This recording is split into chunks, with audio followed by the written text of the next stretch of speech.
শ্ৰী গুৰুৱে নম আৰু বৈষ্ণৱো নম। শ্ৰীকৃষ্ণৰ জন্ম কাহিনী শাস্ত্ৰমতে ভগৱানে তেওঁ মনুষ্যৰূপে আহে, অৰ্থাৎ ঈশ্বৰৰ ইচ্ছাতেই সকলো সৃষ্টি। কাৰণ য'ত ব্ৰহ্মাৰ নিজা স্বতন্ত্ৰ বা অধিকাৰ নাই, ঈশ্বৰৰ ইচ্ছাতেই সকলো সৃষ্টিৰ মূল। সেয়ে আদেশ মতে ব্ৰহ্মাই সৃষ্টিৰ অধিকাৰ পালন কৰে। কৈছে ভগৱানে তেওঁ মনুষ্যৰূপে এই পৃথিৱীত আহে। তাৰে এটি উদাহৰণ সত্য যুগৰ প্ৰিন্সি আৰু সুতপা ব্ৰহ্মাই পৃথিৱীত প্ৰজা সৃষ্টি কৰাৰ আদেশ, অৰ্থাৎ প্ৰিন্সি সুতপা পুত্ৰ কামনা কৰিব দিছে। সেই দম্পতীহালে বহু বৰ্ষকাল নাৰায়ণৰ আৰাধনা কৰিলে। নাৰায়ণে সন্তুষ্ট হ'ল। এদিন দৰ্শন দিলে। কৈছে তোমালোকৰ বাঞ্ছিতবোৰ কি কোৱা। তেতিয়া কৈছে আপোনাৰ দৰে এটি সন্তান লাগে। নাৰায়ণে তথাস্তু। কিন্তু সেই দাপৰ যুগতহে পাবা। দাপৰত যদু বংশে দৈৱকী আৰু বসুদেৱ নামে জন্মিবা। তেতিয়া আমি তোমাৰ গৃহত আবিৰ্ভাৱ।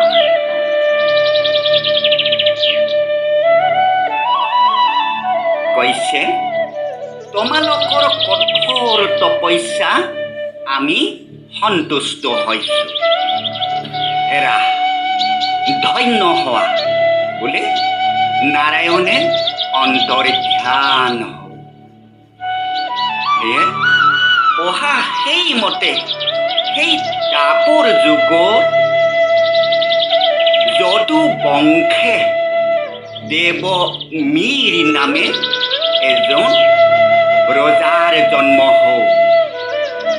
সেই ৰজাৰ পত্নীৰ নাম চাৰিখা। সেই চাৰিখাৰ গৰ্ভতেই সুৰ নামে এটি পুত্ৰ হ'ল।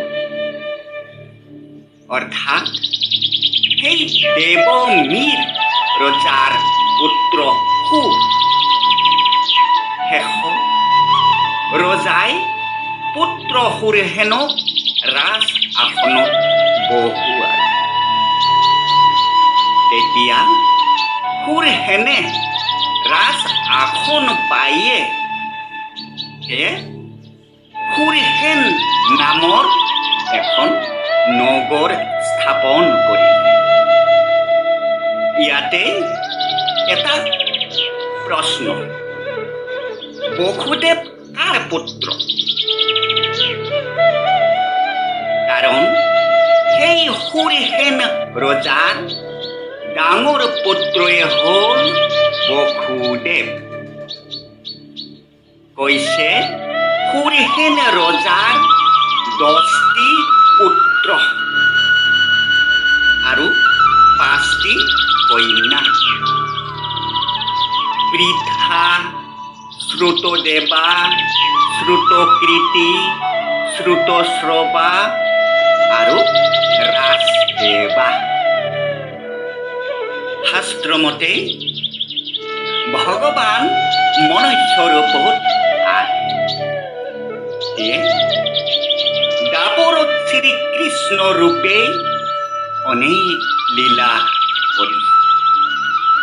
কাৰণ মনুষ্য ৰূপে দৈৱকীৰ গৰ্ভত আবিৰ্ভাৱ হৈছে। সেয়ে শ্ৰীকৃষ্ণই কৈছে, দুষ্ট দমন তথা ভক্তৰ পৰিত্ৰাণৰ বাবে মই যুগে যুগে অৱতাৰ হওঁ। দাপৰত শ্ৰীকৃষ্ণই দৈৱকীৰ পুত্ৰ ৰূপে তেওঁ আহিছে। ইয়াতে এটা প্ৰশ্ন আহিল, দৈৱকী কাৰ জীয়ৰী? কৈছে, উগ্ৰসেন ৰজাৰ ভাই দেৱক। সেই দেৱকৰ কন্যাই হ'ল দৈৱকী। অৰ্থাৎ সুৰৰ পুত্ৰ বসুদেৱ আৰু দেৱকৰ কন্যা দৈৱকী। ইয়াতে এটা প্ৰশ্ন আহিল, বসুদেৱ আৰু দৈৱকীৰ জীৱনত কি হৈছিল? এদিন সেই দৈৱকীৰ সৈতে বসুদেৱৰ বিয়া হৈছিল। অৰ্থাৎ ধুমধামেৰে বিয়াৰ আয়োজন চলিছে। কথা হ'ল, উগ্ৰসেন ৰজাৰ ডাঙৰ পুত্ৰ কংস। কংসই ভনীয়েকৰ বিয়াৰ ভাৰ গ্ৰহণ কৰিছে। অৰ্থাৎ সকলো বিয়াৰ দায়িত্ব কংসই লৈছে। সেয়ে চাৰিওফালে সাজ সজ্জাই উজ্জ্বলিত হৈ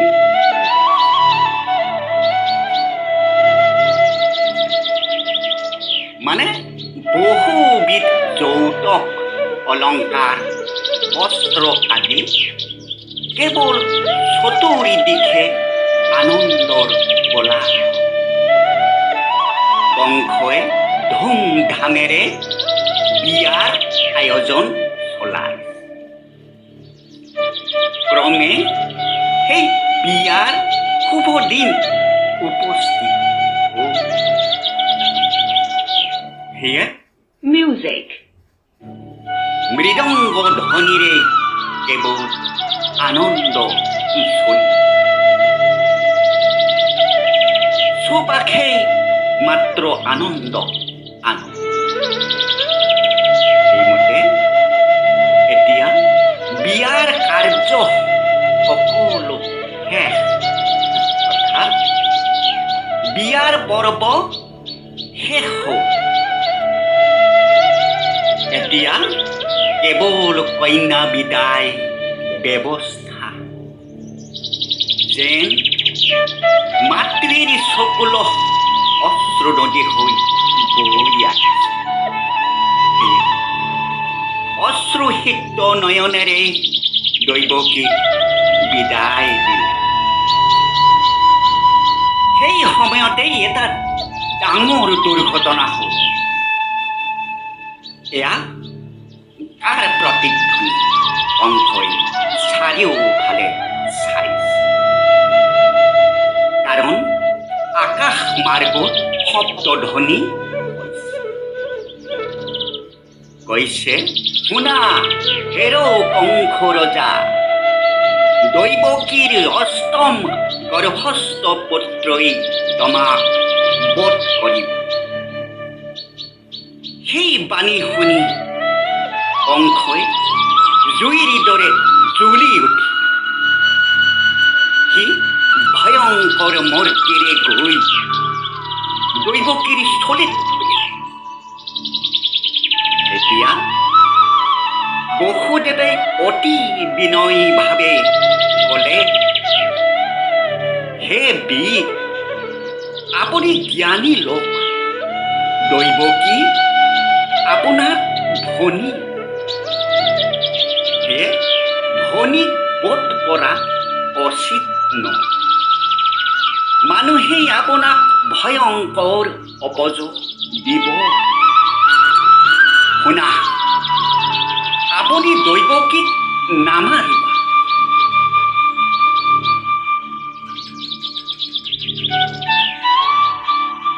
আমি ক্ষত্ৰিয় সন্তান, মিছা নকওঁ। গৰ্ভস্থ সন্তান আমি আপোনাক দিম। মানে বসুদেৱে সেই প্ৰতিজ্ঞা কৰিলে। সেয়ে কংসৰ অন্তৰ নিৰ্বাপিত হ'ল। কিন্তু সাৱধান, যাতে অন্যথা নহয়। সেয়ে এবাৰ দৈৱকী ৰক্ষা কৰক। সেই কালক্ৰমে বসুদেৱৰ 6 পুত্ৰ হ'ল। সেই 6 পুত্ৰকে বসুদেৱে কংসক কিন্তু 7ম সন্তান দৈৱকীৰ গৰ্ভস্থ হৈছে। সেয়ে কংসই ভয় খাইছে। এইবাৰ নিশ্চয় হৰি আহিছে। সেই ৰক্ষাৰ উপদেশ কোনে দিব, কংসই ভাবিছে। সেই সময়তেই নাৰদ মুনি উপস্থিত। কংসই নাৰদক আমাৰ বিৰুদ্ধে কিবা সমালোচনা হৈছিল নেকি?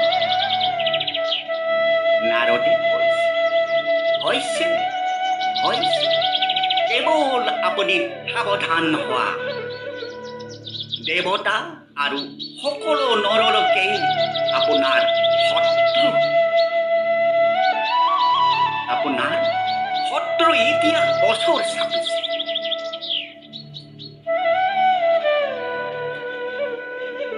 কংসই প্ৰজ্বলিত জুইৰ দৰে জ্বলি ক্ৰোধৰ ভয়ত নাৰদে পলায়। সেয়ে দৈৱকীক কাৰাৰুদ্ধ কৰাৰ আদেশ দিলে। কাৰণ বসুদেৱৰ পুত্ৰই কংসৰ শত্ৰু। কিন্তু তেওঁ ভক্তবৎসল ভগৱান। কাৰণ ভক্তৰ দুখত ভগৱান মনুষ্যৰূপে আহে। সেই কালক্ৰমে শ্ৰী হৰিৰ আবিৰ্ভাৱ উপস্থিত হ'ল। অৰ্থাৎ ৰোহিণী নক্ষত্ৰ সমাগত আকাশত দেৱদন্দুভি গগনে বাজি। সেয়ে দেৱতাসকলে আনন্দতে পুষ্প বৃষ্টি কৰিছে। ভগৱান শ্ৰীকৃষ্ণ মনুষ্যৰূপে আহে। তেওঁ অতি শ্যাম বৰ্ণ, কি অদ্ভুত বালক। জুনিমিয়েই কথা কৈছে, গকুলত শ্ৰী নন্দৰ গৃহত আমাক ৰাখি। সেয়ে গকুলত যশোদাৰ কোলাত শুই বসুদেৱে যশোদাৰ কন্যাটি মথুৰাত আনি যশোদাৰ কন্যাটি লৈ দৈৱকী শুই থাকে। পৰমে সেই শিশু কন্যাটি কান্দি উঠে। সেয়ে দ্বাৰপাল সকলে সকলৰ নিদ্ৰা ভংগ হল। কংসই ভয়তে চমকি উঠি কৈছে, সি ক'ত আমাৰ কাল শত্ৰু?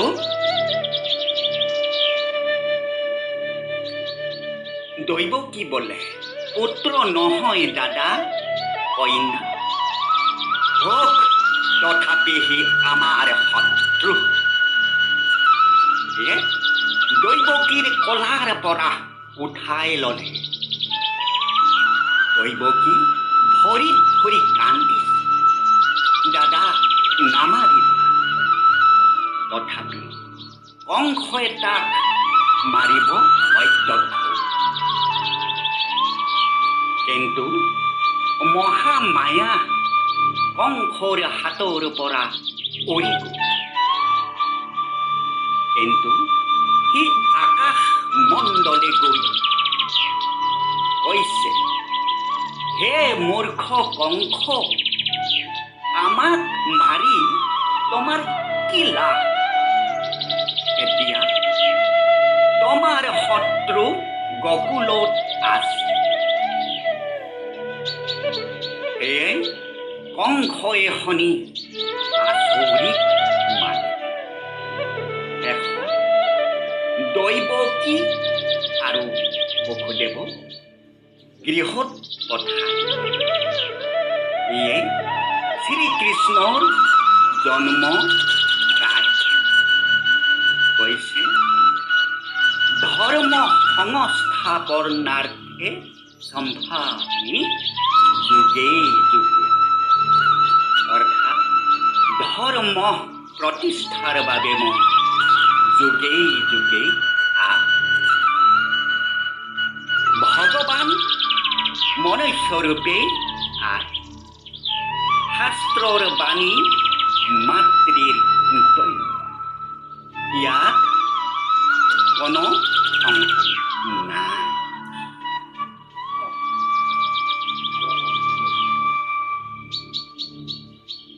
এয়া কথা হ'ল, দৈৱকীৰ পুত্ৰ শ্ৰীকৃষ্ণ যশোদাৰ কেনেকৈ পিছৰ খণ্ডত